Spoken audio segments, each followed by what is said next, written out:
350થી વધુ વર્ષથી ચાલી આવતી પર્શિયન મૂળની પરંપરાગત રોગાન કળાનું કચ્છના આર્ટ માસ્ટર અબ્દુલભાઈ ખત્રીએ અદકેરું જતન કર્યું છે. ફારસી મૂળની આ રોગાન કળાને સાચવી રાખવા અબ્દુલભાઈ તેમના દાદા હાસમભાઈના કહેવાથી મુંબઈની ધીકતી કમાણી છોડીને કચ્છના નિરોણા ગામે પરત આવી ગયા હતા. રોગાન વર્કને જીવંત રાખવા તેમણે ખૂબ સંઘર્ષ કર્યો, છતાં હાર ન માની. આ સાથે કેન્દ્ર અને રાજ્ય સરકારની યોજનાકીય હૂંફ મળતા આજે માસ્ટર અબ્દુલભાઈ ખત્રી રોગાન કળાને નવા રંગરૂપ સાથે દેશ વિદેશ સુધી લઈ જઈ શક્યા છે. ભારત સરકારે તેમના અમૂલ્ય યોગદાન માટે તેમને પદ્મશ્રીના સન્માનથી નવાજીને પ્રોત્સાહિત કર્યા.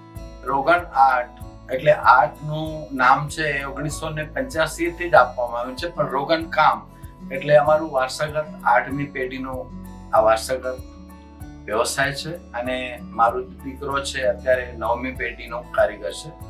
રોગન આર્ટ એટલે કોઈ પણ પહેલા પેઢીઓથી જાણતું નહોતું, કારણ કે રોગન આર્ટ ફોર્મમાં નહોતું. ધીરે ધીરે આ કળા હવે વિકસે છે. મેં સાંભળ્યું છે કે અત્યારે ભુજની આસપાસ પણ કોઈ ભાઈ રોગન કામની શરૂઆત કરી છે. એ બાવળા અને વિરમગામ વગેરે જે કામ બનતું હતું એવો જ એ ટાઈપનો જ થીમ છે.